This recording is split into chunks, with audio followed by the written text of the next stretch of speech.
The purpose of this lecture is to talk about concavity and its relation to derivatives. So let's just say that a function is called concave up if it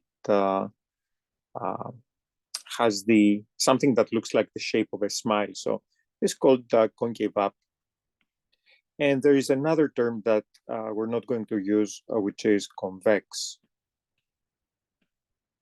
And then you have the shape of a frown, and this is called concave down.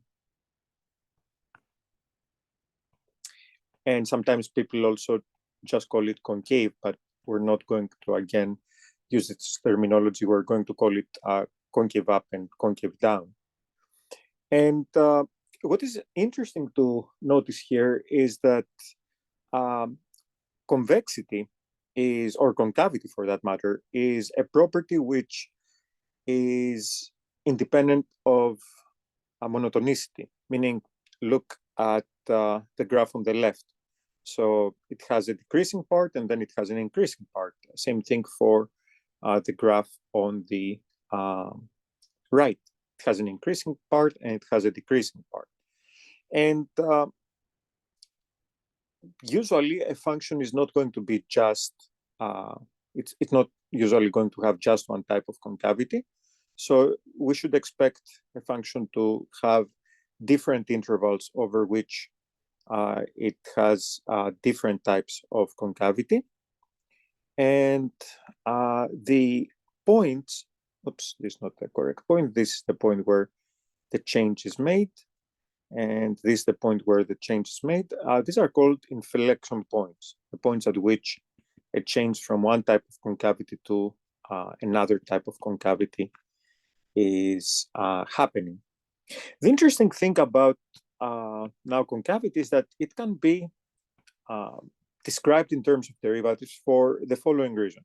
Let's take this convex function, for example, and let's draw some tangents.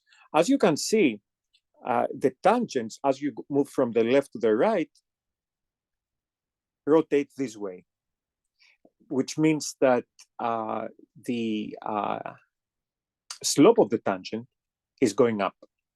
So the derivative of the function has to be increasing. And that's exactly one of the ways to know that the function is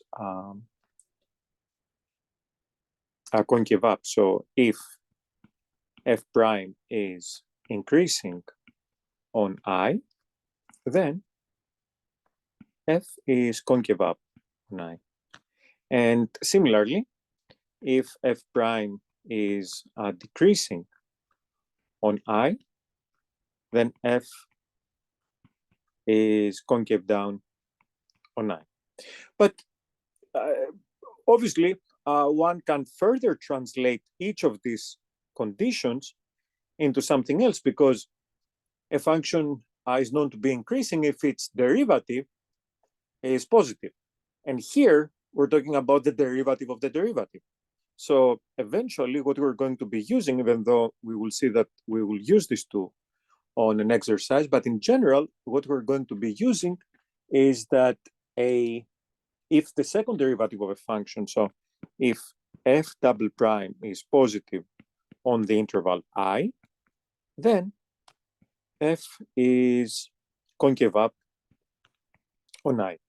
And if f double prime is less than 0 on I, then f is concave down on I.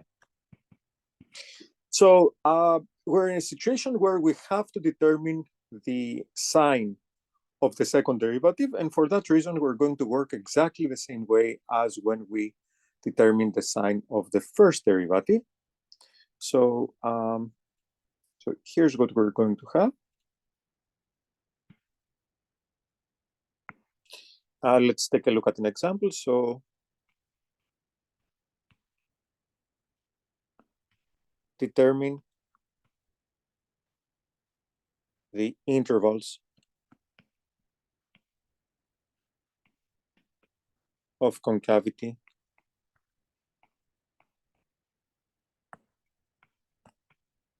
of the function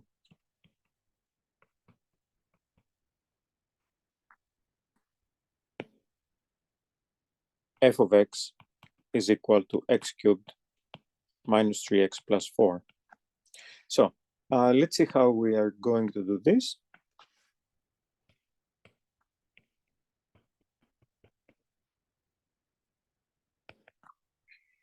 So we take the first derivative. And then right away, we take the second derivative. And we try to see where the second derivative is 0. So the second derivative is 0 if and only if 6x is 0, which means if and only if x is 0. So we do the concavity diagram, the concavity table. So we put the only point where the second derivative is 0. We have one row for the second derivative, one row for the function. So in order to know what the sign is, we have to take a testing point. So this is the second derivative. If we plug in a negative number, then we find a negative output. So this is a negative on the left of 0, and similarly, it's positive on the right of 0. It's 0 at that point. So our function is concave. Oops, that's not what it is, but the eraser here in this program is not that great. It's going to, see, it's going to destroy a lot, but okay, no problem. We're going to put them back. So that's what it took away, it seems. Okay, so it's concave down here and concave up here, and this is an inflection point. And we're going to write this as our final answer. F is concave down on negative infinity 0, and F is concave up on 0, positive infinity. Okay, let's do another example. So example.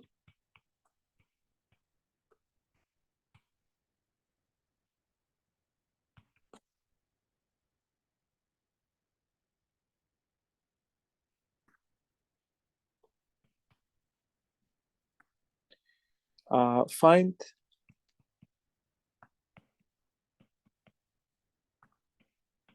the intervals of concavity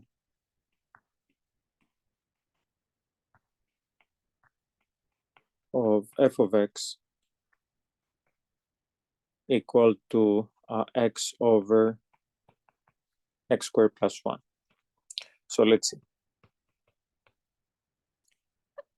So here we take the first derivative, and we had done an example like this before, but let's review how we take the first derivative and how we simplify it real quick. We apply the quotient rule, and then the top will become x squared plus 1 minus 2x squared over x squared plus 1 squared. And so this will give us 1 minus x squared over x squared plus 1 squared. And now we need to take the second derivative. We will reapply the quotient rule. So we have the derivative of the top times the bottom minus the top times the derivative of the bottom. How do we find the derivative of the bottom? Chain rule. We think of x squared plus 1 squared as y. So the derivative of y squared is 2y. So 2x squared plus 1 times the derivative of what we designated as y, which is 2x, over x squared plus 1 to the 4th power. So we factor out x squared plus 1. And this will give us minus 2x times x squared plus 1 minus 1 minus x squared times 4x over x squared plus 1 to the 4th power. So this cancels out with that. And we have minus 2x cubed minus 2x plus 4x minus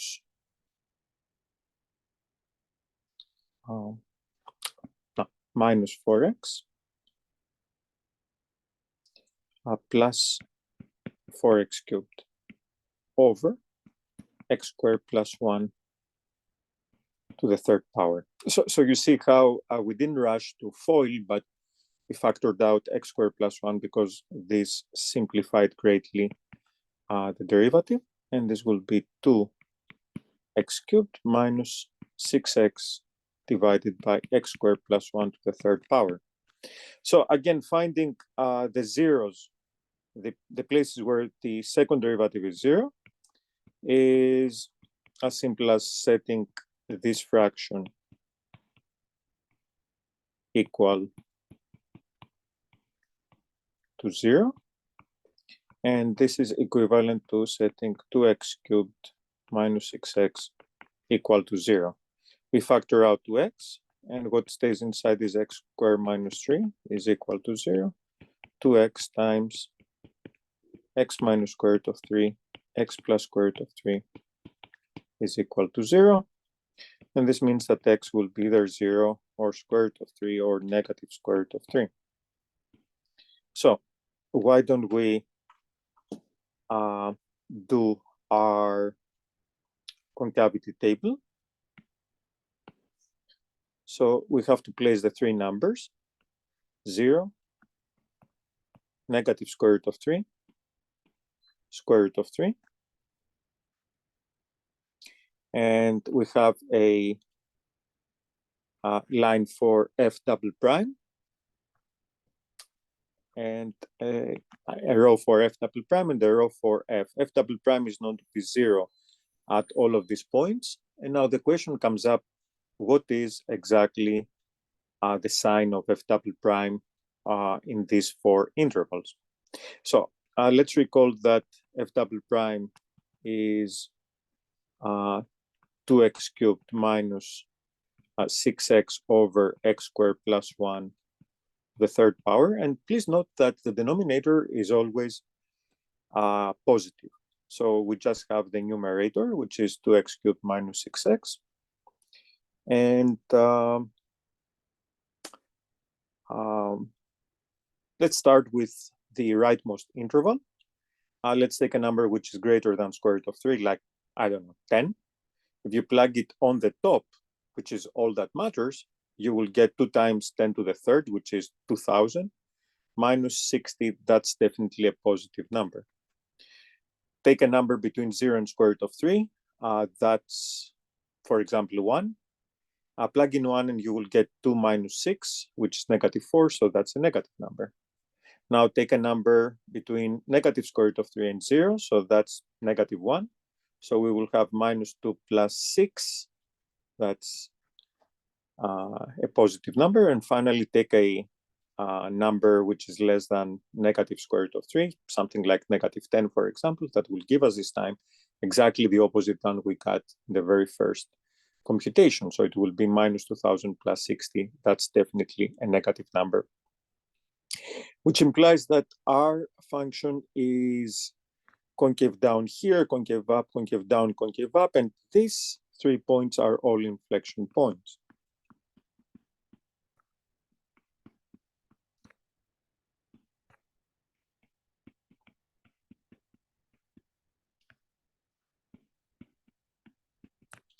Inflection point.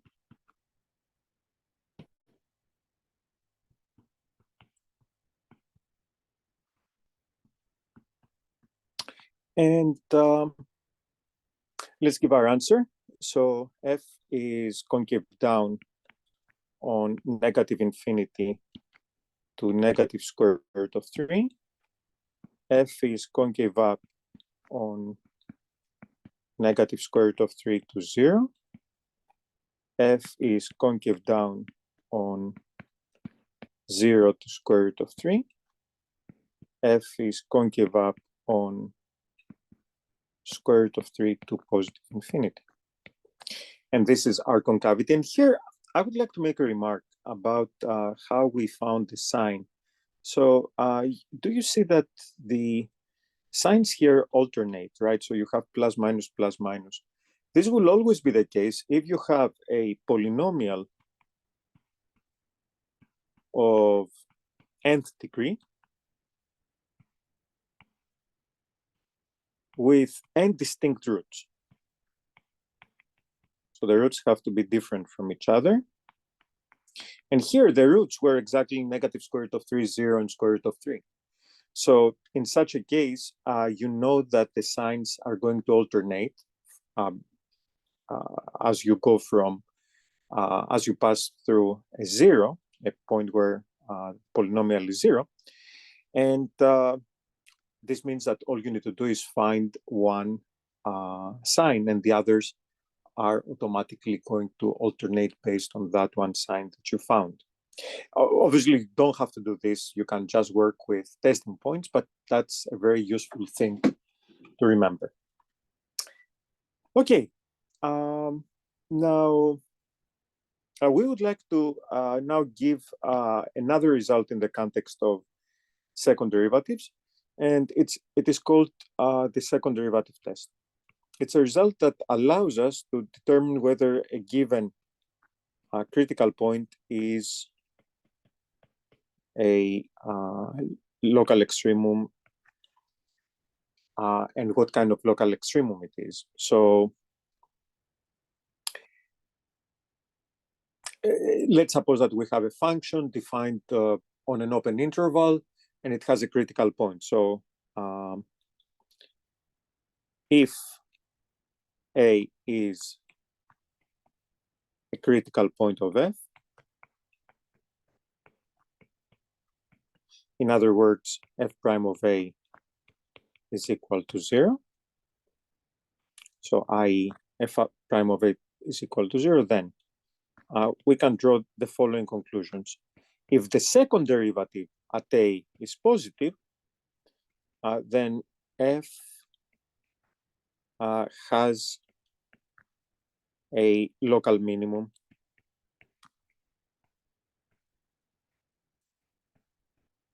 at A. And if f double prime of A is less than 0, then f has a local maximum at A.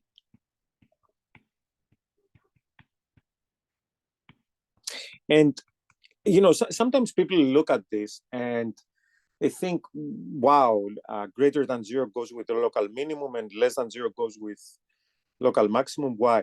And the reason why this is true is pretty simple.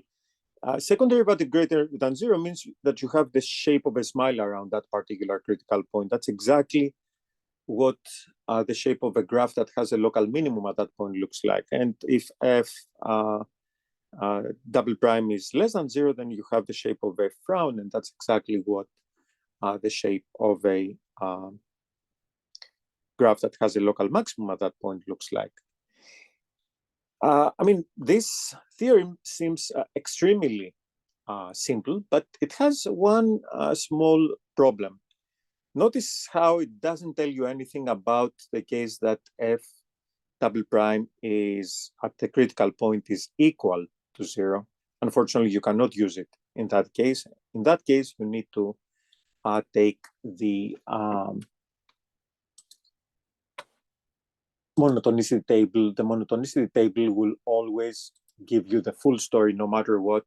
We just consider this as a shortcut to the monotonicity, as a faster method than the monotonicity table. So whenever it works, it's great. But there will be places in which it's not going to work, and you will need to actually take the monotonicity table. So let's do an example. So as our first example, find the local extrema of f of x equals x cubed minus 3x plus 5. I'm overusing this function simply because it's so simple to use. So the derivative of f is 3x squared minus 3. We have seen it many, many times so far that finding the critical points here is very easy. Get x squared minus 1 is equal to 0, which means that x is equal to plus or minus 1. These are the two critical points. So how do we know whether we have an extremum at those, a local extremum at those points? Well, start by taking the second derivative and then see what it does at those points. So f second derivative at 1 is equal to 6, which is greater than 0, which means that at 1 it has a local minimum. And second derivative at negative 1 is negative 6, which is less than 0, which means that at that point the function has a local maximum. And that's it. I mean, we got lucky here. We didn't find the point where the second derivative, a critical point where the second derivative is equal to 0. But, you know, if we were in that case, then we would have needed to work with the monotonicity table. Okay, let's do one more example with one of the functions that we have already considered in the case of monotonicity. So,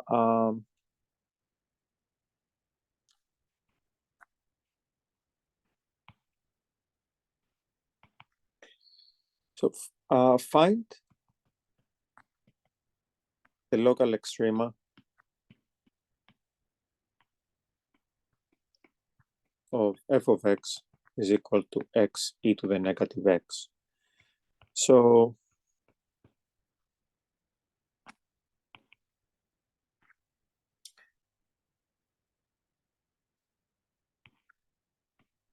the first derivative, again, we have already done this example. We have to use the product rule and the chain rule.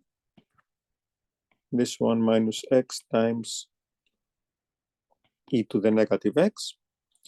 And if we set the first derivative equal to 0 in order to find the critical points, then we get 1 minus x times e to the negative x is equal to 0.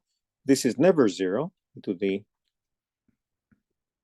which means that the only way that this can be 0 is if 1 minus x is 0, which means that the only critical point is x equals 1.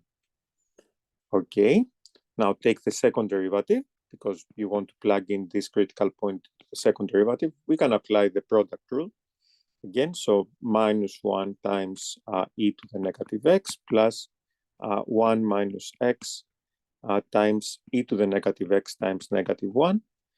And if you factor out e to the negative x, then you will get these two things give us x minus 1. When you multiply 1 minus x by negative 1, you get x minus 1, and you have an extra 1 here, so it will be x minus 2. And if we plug in 1, we will get e to the negative 1 times 1 minus 2, which is negative 1. So certainly this is a negative number. This is a positive number. Any power of e is a positive number. So overall, it's a negative number. And this means that 1 is a local maximum.